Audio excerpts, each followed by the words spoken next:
One day you open Steam, go to your library to figure out what to play, and after 5 minutes of scrolling up and down through dozens of games, you still can't pick anything because you're tired of playing the same stuff over and over again. So you head over to the Steam store to look for something new until you come across this. Whatever this is. And all of these games don't even represent 0.1% of everything available on Steam, because on this platform that absolutely dominates the PC gaming market, because seriously, who the hell uses Epic Games or GOG instead of Steam? There are more than 135,000 games in total. That is such an absurdly high number that even I, as someone who's been playing video games his entire life, probably couldn't name not even 1% of them, but even 500 games. And I'm not just calling thousands of games I've never heard of unknown or random because I, some random dude on YouTube, happen not to know them. That would obviously be unfair. I'm actually basing this on two things. First, the total number of reviews a game has, which obviously doesn't represent its entire player base, but it still gives us a decent estimate of how popular it is. And second, something much more simpler and more useful in absolute terms, the current player count, along with its 24-hour peak and monthly peaks. The player count I'm showing here, for example, is from DayZ, which, by the way, how the fuck are these many people in Steam playing this piece of shit? I'm sorry for that. Anyway, Steam doesn't treat someone who regularly plays, let's say, Disc Elysium and Stellaris the same way it treats someone who plays Call of Duty and FIFA every single day. And not because they should have different rights, although they probably should, but because their preferences are completely different. So Steam recommends completely different games to each of them. When you open the Steam store homepage, you and someone else are not necessarily seeing the exact same thing. The homepage you've probably seen hundreds of times can include bestsellers and new releases, but also games similar to ones you already own, or games associated with the tags and genres you usually play. And this brings us to the biggest reason why you don't see games like Fiery Feet 2 all over your Steam page. When a game launches, Steam doesn't know for sure how the market is going to react to it, and that's why it gets what we could call an initial test of visibility. And regardless of how many wishlists your game had before release, Valve itself says that, with a few exceptions like the popular upcoming tab, wishlists are not a factor in your game's algorithmic visibility. So Steam needs an initial sample of players to figure out what to do next. After release, the game gets shown to a portion of players who might be interested in it, and depending on how that group responds, how many people buy it, and how much they actually play it, Steam can then decide whether to expand or reduce its exposure. Basically, we can describe it as a discovery loop that works something like this. More buyers lead to more players, which creates stronger signals, which leads to more visibility, which brings in even more buyers. And of course, the opposite loop exists as well. Few purchases, little activity, Steam doesn't detect enough demand, less expansion, even fewer purchases. Naturally, most of the games we'd consider trash end up falling into that second category. And just to be clear, I'm not saying Fiery Girlfriend Simulator is necessarily a bad game that deserves to be buried. It's simply been overshadowed by games that are performing much better. But what is exactly a trash game? Regardless of our personal taste in video games, I think we can all pretty much agree on what is and isn't a trash game. Because a trash game isn't just a game that a lot of people find painfully boring, like I personally might find Assassin's Creed Origins. It's a game that you can objectively look at and think, what the fuck am I even looking at right now? And within this wonderful world of trash games, we can actually divide them into three beautiful categories, starting with asset flips. An asset flip is a game that builds primarily by buying or reusing pre-made assets and throwing them together with very little original work or meaningful transformation. Imagine I buy a horror environment for $25, an FPS controller for $15, and a monster for $10. I throw them together, make a menu, call the game The Elusive Fiery, and publish it. I don't know what's happening to me in this video, but I'm starting to sound genuinely obsessed with Fieries. I promise I'm not. That could basically be the stereotypical asset flip. But just to be clear, using pre-made assets doesn't automatically make your game an asset flip. Pretty much the entire industry reuses this kind of technology and resources. And any developer might buy trees, animations, or visual effects because spending 6 months making every single one of those things from scratch would be completely pointless. On the other hand, we have achievement spam games, which are something completely different. An achievement spam game is designed either partially or entirely to give players an absurd number of Steve achievements for practically no effort. The appeal isn't really the game itself, it's the ridiculous number of achievements you can farm while barely doing anything. And why would anyone want thousands of achievements for no reason? Well, some players simply collect achievements for the love of the game, while others do it to boost their Steam profile stats or just to show off. Don't ask me why. And finally, we have the infamous AI slop. It is a term most of you are probably already familiar with, considering how much it's exploded in popularity and usage recently. AI slop games are games where generative AI makes it possible to produce huge amounts of content quickly and cheaply, usually with very little actual work or creative direction behind it. However, there's a fourth concept that we could debate whether or not to include under the trash game umbrella: reskinning. Reskinning basically means taking essentially the same game, changing its appearance, and selling it again as a different product. I generally cannot think of a good example right now, but I'm sure there are plenty of games that would fit that description perfectly. And at this point, a lot of you are probably wondering, why the fuck does Valve even allow this stuff on Steam? Well, the answer is actually pretty simple. Valve's philosophy with Steam is, broadly speaking, to keep the platform relatively open and let the market filter things out, rather than having Valve decide which games are good enough to deserve a place on Steam. And I genuinely think that's probably the best approach they could take, because if Steam had to personally decide which games are allowed and which games are not allowed, where exactly would you draw the line? At what point does something become an asset flip rather than just a shitty amateur game that still deserves a chance in Steam's massive marketplace? Not everything is black and white, not every game is either Red Dead Redemption 2 or Super Anime Furry Zombie Asset Flip Simulator 17. So really, what better option is there than letting the players and the discovery systems we just talked about decide what actually deserves attention? At this point, there's an obvious question: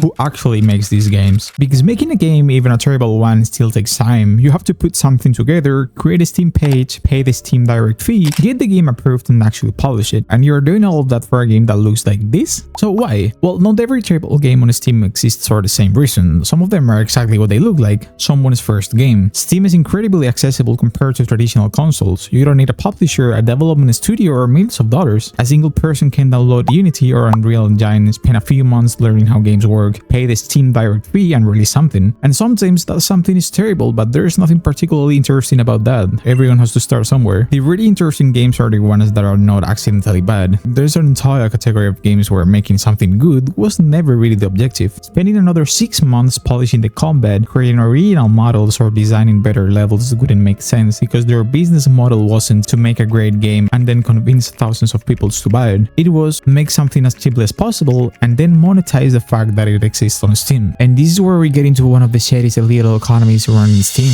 the random key mafia. If you have ever visited a website selling Steam keys, you've probably seen something like this. A ridiculously cheap and tempting way to supposedly get a decent game for almost nothing. And honestly, I completely understand why people fall for it. But the reality is that instead of getting Red Dead Redemption 2 for €2, you're almost certainly going to end up with something like this, or probably this.